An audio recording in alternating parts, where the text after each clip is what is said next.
Hello and welcome to Health and You. I am Sumi Sukanya Datta, and today we are going to discuss the issues around the Supreme Court's 2018 judgment on Advance Medical Directives and living wills and withdrawal and withholding of life-sustaining treatments. In common parlance, we have been calling this passive euthanasia-related guidelines. We are discussing this today as the government recently came out with a draft norms on withdrawing or withholding life support for critical care. To discuss this, we have two eminent doctors, Dr. Raj K. Mani and Dr. R.V. Asokan. Dr. Mani is critical care specialist with Yashoda Super Speciality Hospital in the NCR and has been at the forefront for ensuring dignity and scientific rationale in the end of life care. Dr. Asokan is the president of Indian Medical Association, which is the largest network of doctors in India. Thank you, Dr. Mani and Dr. Asokan, for joining the call today. Dr. Mani, first tell us what the new guidelines are about and what do they hope to achieve. You see, we must understand that the guidelines are about a specific situation, contextual Right. situation. It's not about the whole spectrum of medical care. Yeah. You can know in that guideline there is a background uh, stanza, okay, Mm-hmm. piece background, brief uh, background which explains the context. Yeah. The context is in those situations where it has been found around the world that there is excessive or disproportionate use of uh, life supporting technologies Mm-hmm. or life supporting treatment when the actually the trajectory of illness is such that it is very uh, it is seems evident that there is nothing going to be benefited from continuing with such care. This is Right. not unique to our part of the world, it is around the world. And Right. that is why there's been a campaign for appropriate limitation of life support right since the 70s in the US and picked up speed in the 1990s.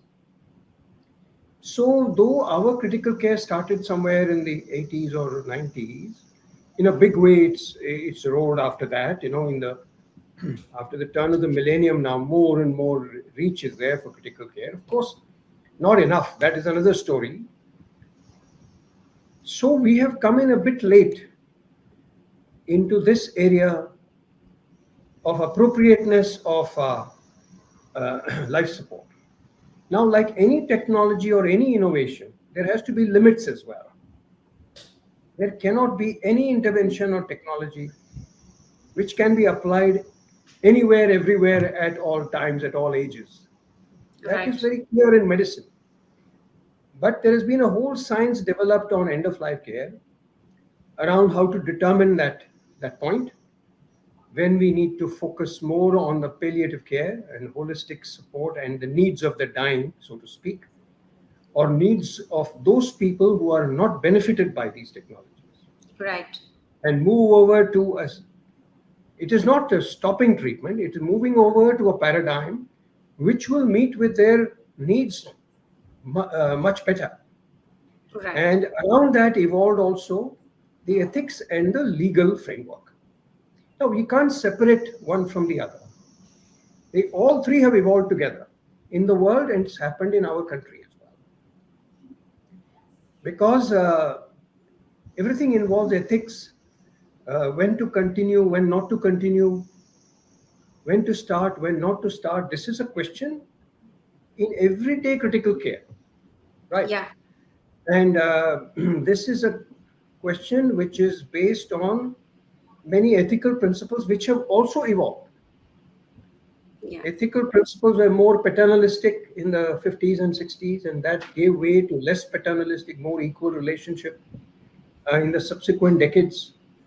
And then since the 1980s, we have got the four principles which we talk about, autonomy, beneficence, non-maleficence, and distributive justice. So all this impacts on the end of life care. Yeah. Now the law is very necessary because it answers to a felt need in this area. Law didn't come without appeal for its help, isn't it? Right. Appeal came the NGO Common Cause in 2005, and Indian Society of Critical Care Medicine intervened into 2010. So obviously there was a felt need amongst the public represented by NGO and among the professionals as represented by ISCC, critical care specialists, the largest body of critical care specialists in the country. Now it has got a membership of 17,000 critical care specialists across India. In answer to that, in the meanwhile, there was Aruna Schonbaum judgment which touched upon it, but only a certain portion, which is only dealing with the vegetative state. Right. Does not deal with the entire spectrum of conditions we see in critical care and where appropriateness comes to question. Okay. So 2018 resolved two very fundamental issues. One is the right to executing an advance will. Okay, how far to go, how far not to go, is the individual's right as enshrined in Article 21, the right to life. Right to life also includes right to die in dignity. It can't be separated. That's also the Supreme Court has said.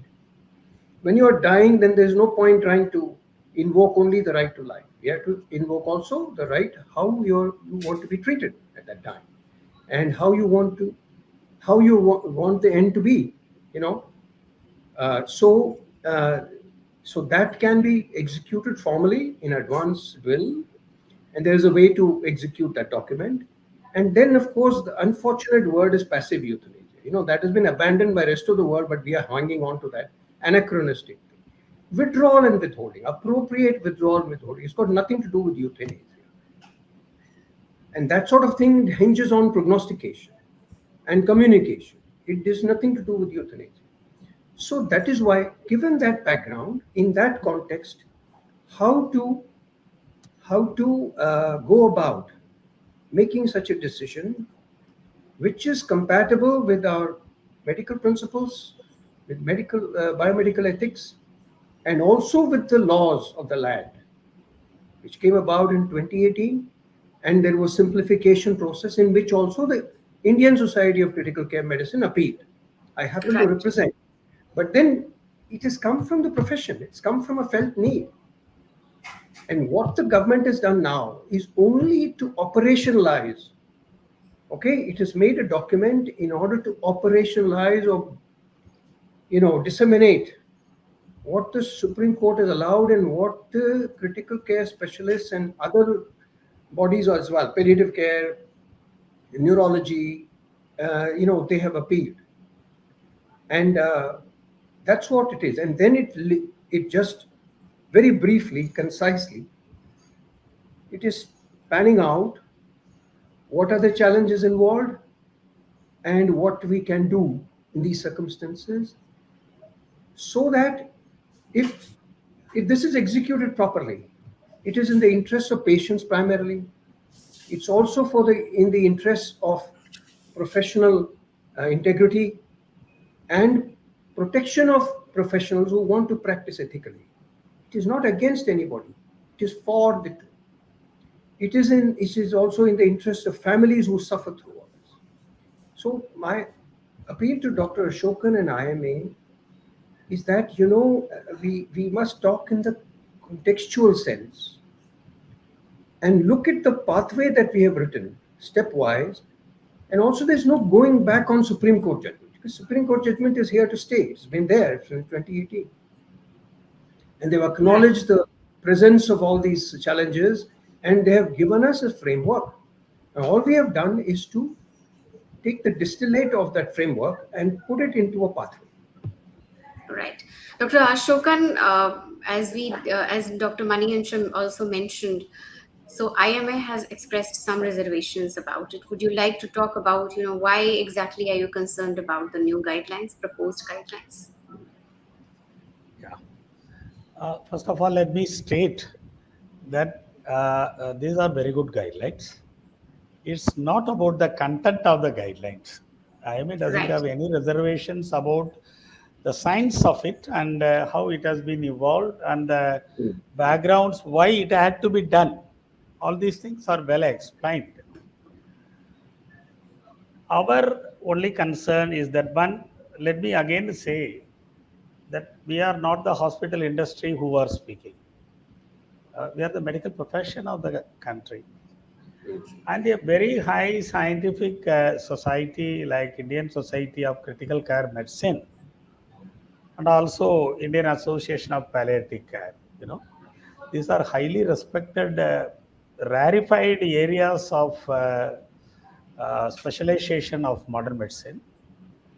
So the content as well as the way that it had been handled, IMA has not objected on the merit of the document. It's not the merit of Thank the you very much, document. sir. Yeah, we are Very not. generous of you to say so. Very kind No, of no, you. no, no. We are the profession, and I don't think we have commented anywhere on the merit of the document. What is our concern is increasingly we find, see, there is a profession which has to be autonomous for its own reason. It's for the patient.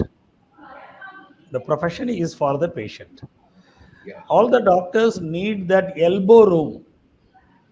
Sometimes you cannot cage the profession under protocols and guidelines because the profession has no borders. Sometimes to save a life, you need to do anything which is needed, right? And this area of discussion, very well said by the doctor that we are also aggrieved that it is the media which made it into passive euthanasia. It's not the doctors. They have not mentioned anywhere it's a passive. No, it's the wrong thing to do. You confuse these two issues. It's a term which doesn't exactly describe what we are discussing. And our concern in increasingly regulating, the government is a regulator. The court is an educator. Now these two, regulator and educator, are increasingly getting into the profession. In area into the profession, and the more they get in, the more ill effects for the patient. There may be a justification for the regulator to get in. You need to know that the regulator is made of non-medical people or people who are not clinicians. There may be doctors, but they may not be clinicians. So when we say, for example, there are other guidelines which have come. ICMR has come out with guidelines which are treatment guidelines. 16th, they are saying that, and they are going to implement. What is implementation? See, they are trying to cage science, bottle science. That is exactly what we are. Yeah. Dr. Government Mani, would should. you like to say something to that? Yeah, let me finish that. Yeah, Dr. yeah, Ashokan, please go ahead. it's a very beautiful point. It's after our heart. Not to have extraneous interference in what he has described essentially is a doctor-patient relationship driven decision. But this was our battle, sir. I want to tell you, this has been the battle for me for the last 20 odd years. In 2018, this was under the throes of this very regulation that you were talking about. There was a 3-tier system. There will be a panel within the hospital, then there will be a panel by the collector, district collector. That was not enough. Then the magistrate of the first class, district magistrate of first class, judicial magistrate, that will come and verify. So we disentangled from there. That's why the simplification judgment came in January 2023, wanting not to have any bureaucratic or judicial regulation. The regulation is a self-regulation. Now you will notice that the 2 panels in the simplified process are all doctors. Only doctors.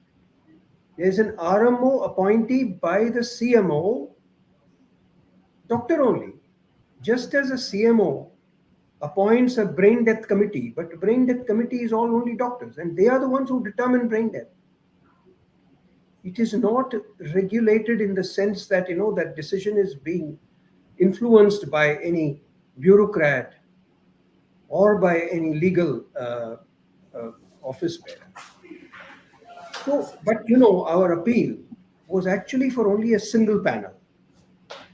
Let me tell you the background struggle.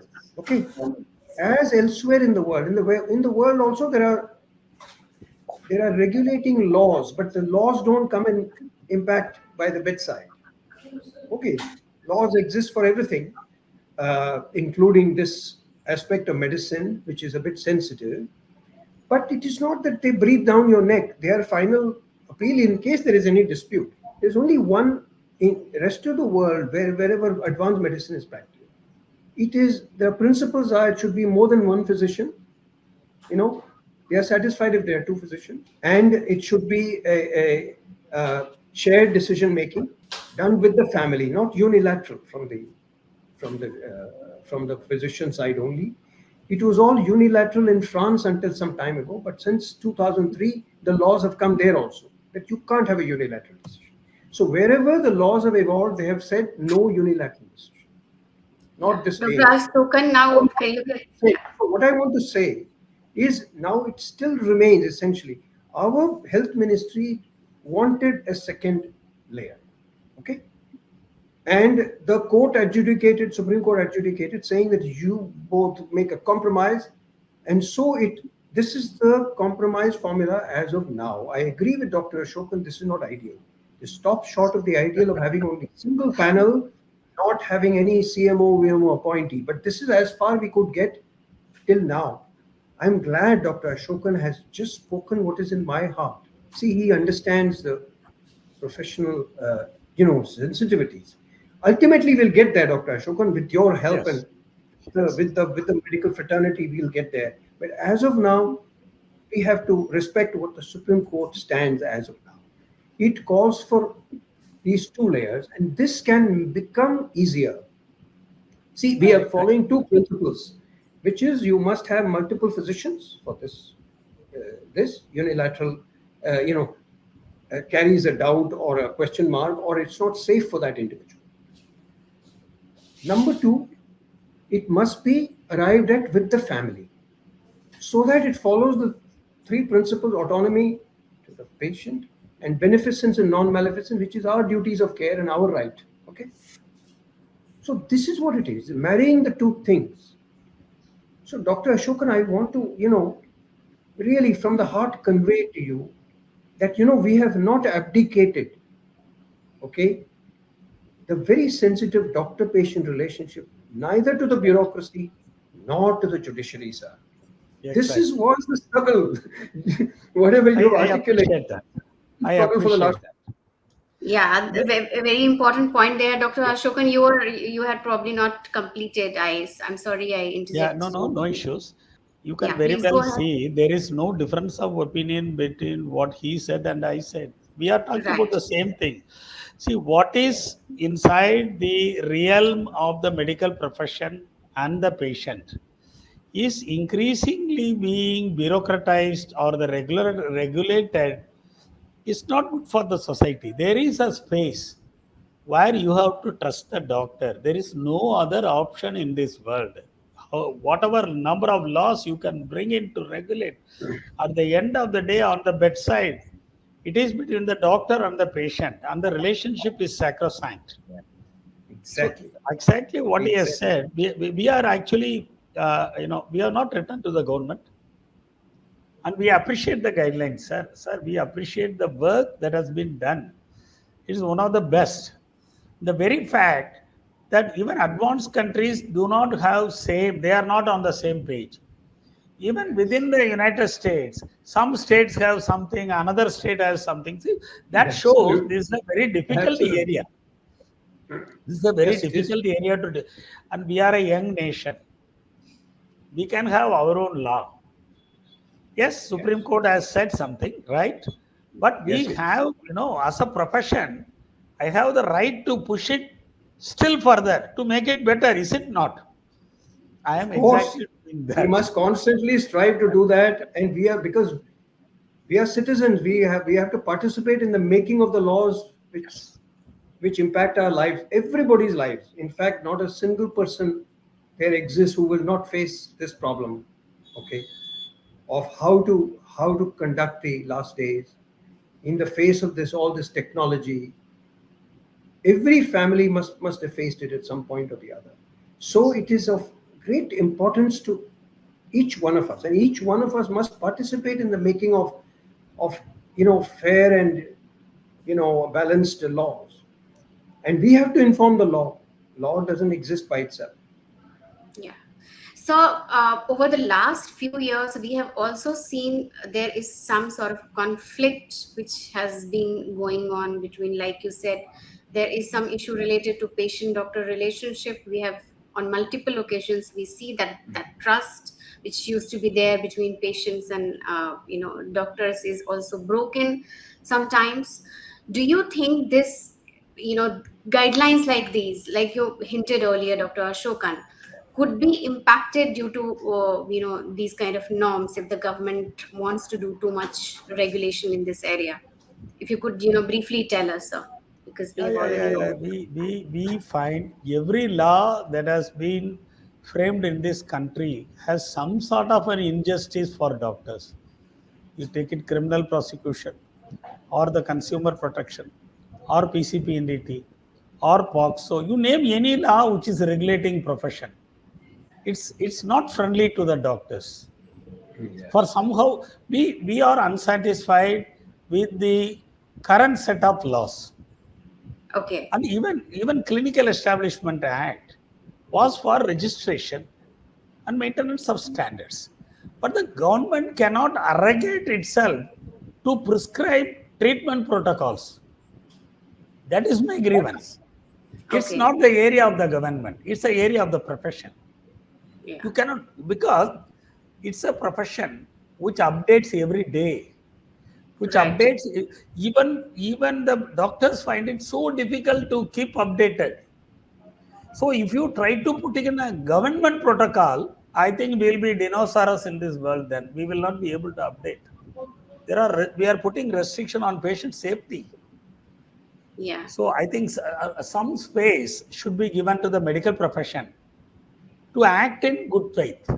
Yeah. So that is we have not written to the government. But We, do we you are plan creating. to write We will, but or you know, send your his suggestions?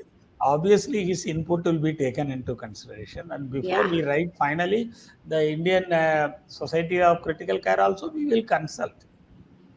Who Yeah. have given, I openly said that these are best guidelines, very well drafted, well balanced between the legality, the sensitivity of the culture, and also the profession. But somewhere there, it's not complete. It's not satisfying the professional instinct of the profession that he has You're explained. right. You're absolutely right, sir. It's not perfect. It's still incomplete, and I agree with you. But there is emphasis. The good side is there is emphasis on communication. Okay, and the resource for all this is our position statement. I'll draw your attention to ISCCM IAPC position statement, a 50-page document with a lot of annexures, and we have gone about it in a consensus building in a very scientific manner, with Delphi and everything, and a proper research, review methodology. So was published in March 2024, and this is up to date as far as the medical literature and the science of it is. Okay, it is also up to date as far as the legal evolution is concerned, not only in our country but in 18 other countries. There is a whole Excel sheet comparing the jurisdictions across, in all the continents. So I would draw your attention there also, sir. So our emphasis is greatly on communication and building trust, trusting relationship between doctors and patients, but mostly their families, because the critically ill patients can't participate. Only 5% of them. So we have also given the scientific evidence of how to conduct communication. What is Yes. sort of evidence based as of now in this area? Because there are some soft skills which have also got evidence basis now built up over the last 2-3 decades. There is emphasis there, and we might, by practicing this way, might improve, doctor-patient relationship through communication. Yeah. Very And important then, points made there, and it's obvious that on many points both of you really agree, but we there agree. is, of There are course, a lot some. of intersection. The one very important thing is, what Dr. Ashokan has touched upon is extremely important. There is an undercurrent of lack of faith in the profession expressed by the judiciary, right? There's suspicion on doctors. There's equal suspicion on families. They say you both can't sit down and take a decision on the patient, but we can. You must come to us. Well, let me point out, if you come to any ICU, you will see two very concerned faces about any patient. One is the family, and another is the physician. There's nobody else up there. These are the two concerned parties who day to day go through the pain and suffering and all that goes into it, right? And the responsibility. The criminal deeds of conspiracy and all are really not visible. Okay, it may be there or be. Because the judiciary is seeing a different world. And Dr. Ashokan and I are seeing a different one. It's an intensely human world where the dynamics are so totally different from our legal discussions. Let's understand that also. Yeah. We can't afford to trust. We can't afford to not to trust. For example, our parents. Okay, it's a fiduciary relationship. It's not just a transactional relationship. This is what's happening with our patients. We have more than a transactional relationship. Now, what the society and the judiciary must do is to strengthen this relationship, not disrupt it. This is our sincere plea. Right. So Let's hope IMA that is the guidelines which we finally IMA is see concerned are in with the best of the interest over-legalizing. of patients. And Sumi, only one last line I want to say. yeah, sure. The IMA and me and my colleagues are absolutely on the same page as far as this is concerned, that the doctor-patient relationship should not be distrusted to the extent it's happening today. Okay. And this is a handicap for everybody concerned. It is by the initiative of the physician community that we are talking about patient autonomy and patient rights. And that is when the campaign of many professional bodies speaking, voicing the concern on behalf of patients. Yeah. So let us understand that we mean well, and we There is want to no be. doubt about it, sir. As We want to no, work with everybody. We are not in the opposite camp. We are in the same camp, yeah. and we Dr. want to all Ashokan, talk any about. final words before I wrap up the discussion? The Supreme Court, in its wisdom, had quoted a concept. They have said doctrine of parens patriae, which means the king is the father of the country. We differ on Outdated. that point. Outdated. We differ on that point. State is not the father of the country. We are Right. all concerned citizens. The medical profession is concerned, and we are also culturally sensitive. We are not aping the West in all these things. And we shouldn't, So and we must not.